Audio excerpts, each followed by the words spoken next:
పాశ్చాత్య మోజు, ఆంగ్లమే గొప్పదన్న అహంకారం వెరసి ఆత్మీయులని అయిన వారిని దూరం చేసుకున్న ఈ యువకుడి పేరు రూపేష్.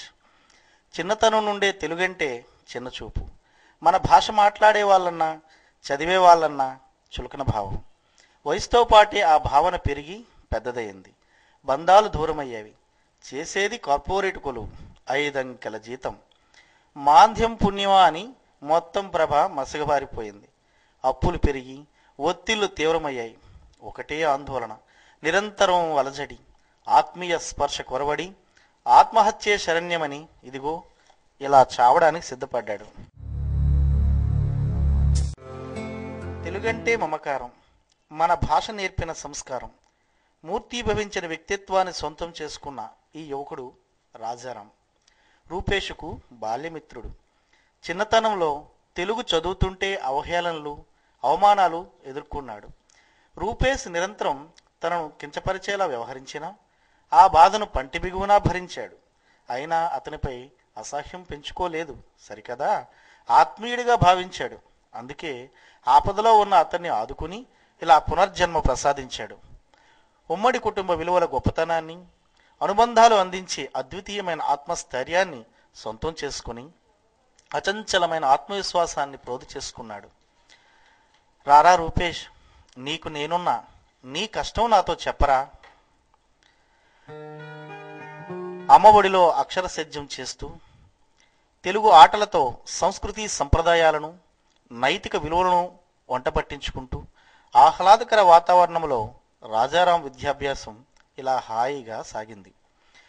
ఇంగ్లీష్నే సర్వస్వంగా భావించి, ఇంగ్లీష్నే శ్వాసగా పీల్చి, గజిబిజి రొటీన్ జీవితాల మధ్య రూపేష్ విద్యాభ్యాసం నిరంతర సంఘర్షణల మధ్య అహంభావపూరిత వాతావరణంలో కొనసాగింది.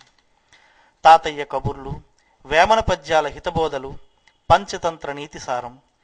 బడి నుంచి ఇంటి బాట పట్టగానే ఊరి చివన చెరువుగొట్టున నులక మంచంపై కూర్చొని కమ్మని కాలక్షేపం చేస్తూ రాజారాం ఎదిగాడు.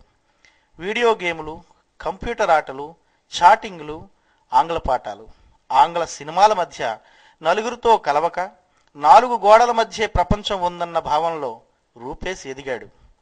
తాతయ్య ఒడిలో సేద తీరుతూ తెలుగు కథలు వింటున్న రాజారామును రే తెలుగు ఫిలో, తెలుగు దేనికిరా అంటూ కించపరుస్తూ క్రిందకు తోసేసిన జ్ఞాపకం రూపేష్ మదిలో కదలాడుతుంది. రే రాజారాం, ఎంత గొప్ప సంస్కారం రానిది. నిన్ను ఎంత అవమానించాను, ఎంత హేళన చేశాను, అయినా పెద్ద మనసుతో నా ప్రాణాలు కాపాడావు. నేనున్నానంటూ ఆత్మీయతను పంచారా. రూపేష్, ఆ సంస్కారం నాది కాదురా, మన తెలుగుది. మన భాష నాకు వారసత్వంగా ఇచ్చిన ఆస్తి. విలువలు నేర్పి విద్యకు సార్థక చేకూర్చిన గొప్ప భాషరా తెలుగు. తనలోనే ప్రపంచ భాషల సారాంశాన్ని ఇముడ్చుకొని మనల్ని వెలుగుల వైపు నడిపించే తల్లి భాష తెలుగుదిరా ఆ మహత్తు. అజ్ఞానపు పొరలతో మూసుకుపోయిన కొనలకు జ్ఞానజ్యోతుల కాంతులను చూపే వెలుగు భాష తెలుగుదిరా ఆ కీర్తి. మన అమ్మ భాష నాకు పంచిన మమకారాన్ని, అందించిన ఆత్మీయతనే నేను నీకు అందిస్తున్నా. తెలుగు భాష విశాల మనసురా రూపేష్. నిజమేరా, తెలుగును చిన్న చూపు చూసి, తెలుగును నేర్చుకోవడాన్ని తక్కువగా భావించి ఏం కోల్పోయానో నాకు అర్థమయ్యేలా వివరించావు. ఆంగ్లం వచ్చిన అహంకారంతో, ఆంగ్లమే సర్వమన్న అహంభావంతో ఎంత దారుణంగా ప్రవర్తించానో నేను గుర్తించేలా చేశావు. ఆత్మీయతలు, అనుబంధాలు అన్నీ ఆంగ్లం ముందు దిగదిడిపే అన్న అవివేకంతో మూసుకుపోయిన నా కనులు తెరిపించావు. ఇక తెలుగు భాషను విశ్వవ్యాప్తం చేయటానికి నేను సైతం పాటుపడతాను. తెలుగు వెలుగులు దశ దిశలా విస్తరించేందుకు తొలి అడుగుగా నా పిల్లల్ని తెలుగులోనే చదివిస్తాను. తెలుగు మాట్లాడేలా ప్రోత్సహిస్తాను. జై తెలుగు భాష, జై జై తెలుగు భాష.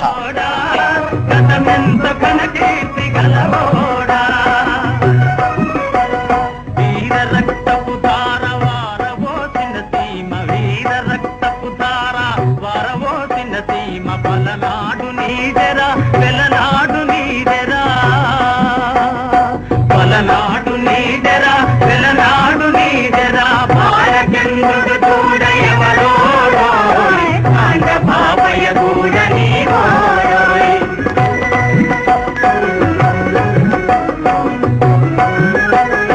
నాయకి నారమ్మ మరమవ మల్ల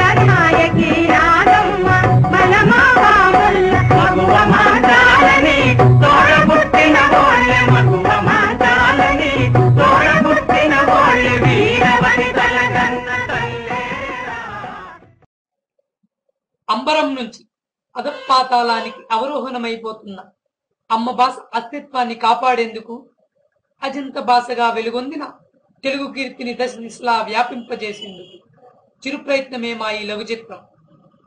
తెలుగు భాషా సేవకులు, భాషాభిమానులు, తెలుగు మాట్లాడే ప్రతి ఒక్కరూ మా ఈ ప్రయత్నాన్ని పెద్ద మనసుతో ఆశీర్వదిస్తారని ఆకాంక్షిస్తూ మీ భరత్.